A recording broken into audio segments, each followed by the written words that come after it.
Hello there. Well, just been reading about the Waspi women, and it's hard to believe.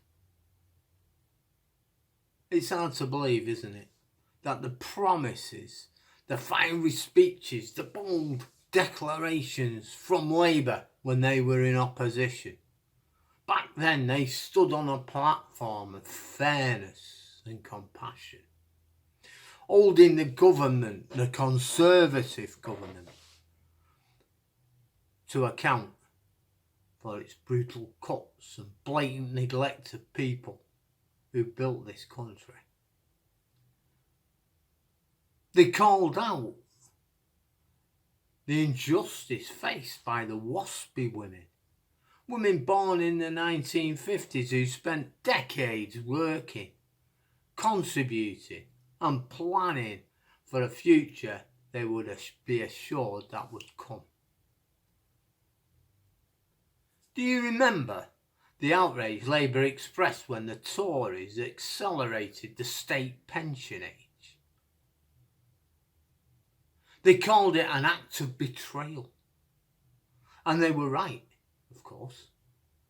Women, many of whom had already retired, or those close to it, were blindsided, given just a few years' notice to completely upend the plans for retirement. For some, that meant staying in jobs that took its toll on their bodies and minds. For others, it meant falling into poverty, relying on family or benefits just to make ends meet.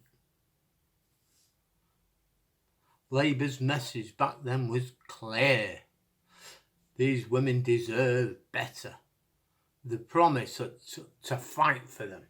They promised to hold the government accountable for its failures.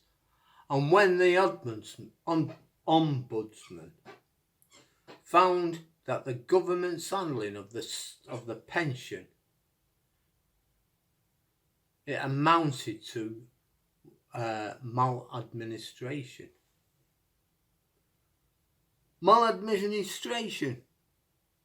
I thought then, oh, that's all right.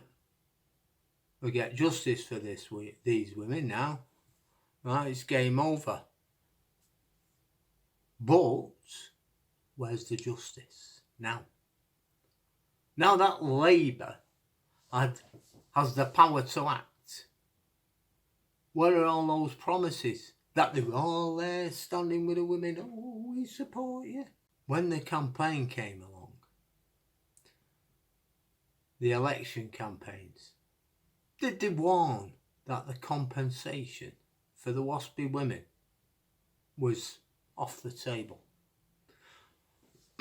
Vote for us. By the way, them must be women. No, they didn't. And did they turn around and say that it don't matter what the ombudsman says, we're not taking no notice of it? No, they didn't. Then, of course, let's not forget the winter fuel allowance. Labour stood in Parliament and condemned the Tories, the Conservative government at the time, when there was talk of cutting the winter fuel payments.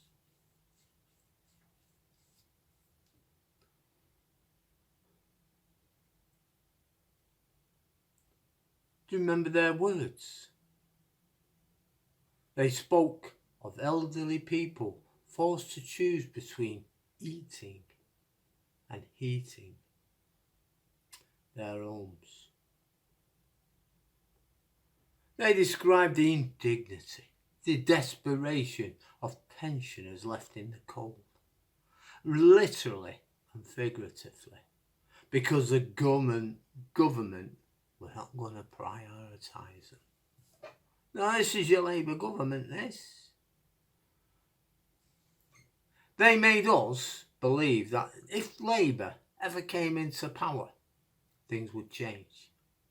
They led us to believe that they would restore dignity and fairness to the most vulnerable in our society. And yet, here we are. Winter's arrived, and countless pensioners have lost their winter fuel payments. The very people Labour claimed to stand for. The elderly who have worked hard all their lives are once again abandoned. Now, this isn't just about the money. It's about trust.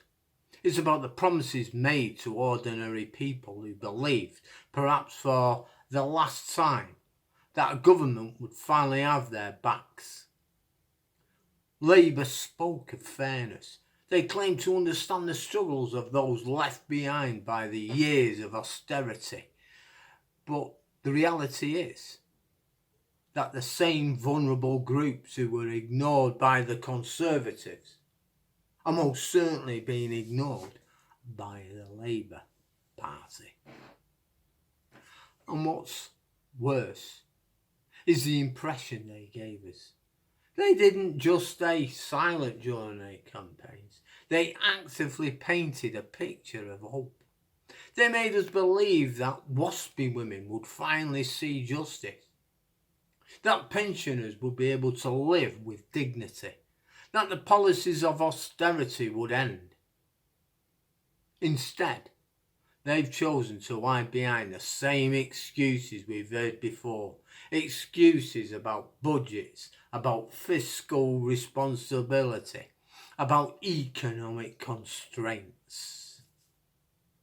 But let's talk about fiscal responsibility, shall we? Because while Labour claims it can't afford compensation for Waspi women, it somehow found £500,000 for Syria the other day, and billions more for overseas and overseas aid. Now, don't get me wrong, humanitarian aid is important. Supporting vulnerable people abroad is a noble cause. But how can this government justify spending billions overseas while ignoring the very people who've kept this country running? Now, Waspi women aren't asking for charity. They're asking for what they are owed. This isn't an handout. It's compensation for a lifetime of contributions and the broken promises that have left them struggling. And as for pensioners who have lost their winter fuel allowance, these people who've paid all their taxes, who have worked hard and played by the rules, they deserve better than to be told there's no money left for them, while billions flow out of the country. And let's not forget the emotional toll of the Waspi women. It isn't just about the final hardships, although that in itself is devastating enough. It's about the anger and the humiliation of being lied to, of being made to feel invisible. These women have spent years fighting for justice, only to be met with silence, indifference, and excuses. And for our pensioners, it's about the indignity, being cast aside and being told, you don't matter. Labour's lack of actions, send a clear message. Promises made in opposition don't count when power is achieved. And that message isn't just heard by Waspi women or pensioners. It's now heard by everyone who believed Labour would bring change. It's heard by working families who are struggling to make ends meet, by the young people who are losing faith in a political system, and by the millions who dared hope that this time things would have been different. And what's happened now? Well, Labour will continue to turn a blind eye, hoping probably that the voices of the waspy women will fade away. They'll keep pretending that pensioners can survive without winter fuel allowance in a cost of living crisis. Or will they finally acknowledge that fairness and justice, I don't know, aren't just the slogans, I guess. The slogans to be trotted around during election campaigns. Oh yes, vote for me and I'll sort that. You got a problem there? Oh, leave it with me, only Labour can do this. Yes. Shocking. You know, the principles that, I don't know, require action even when it's inconvenient. The time for excuses is over. Waspy women deserve justice. Pensioners deserve dignity. And the people of this country deserve a government that keeps its promises. Labour promised to be that government. They promised to fight for the forgotten, to stand up for what's right. And now they have the power to act. The question is, will they?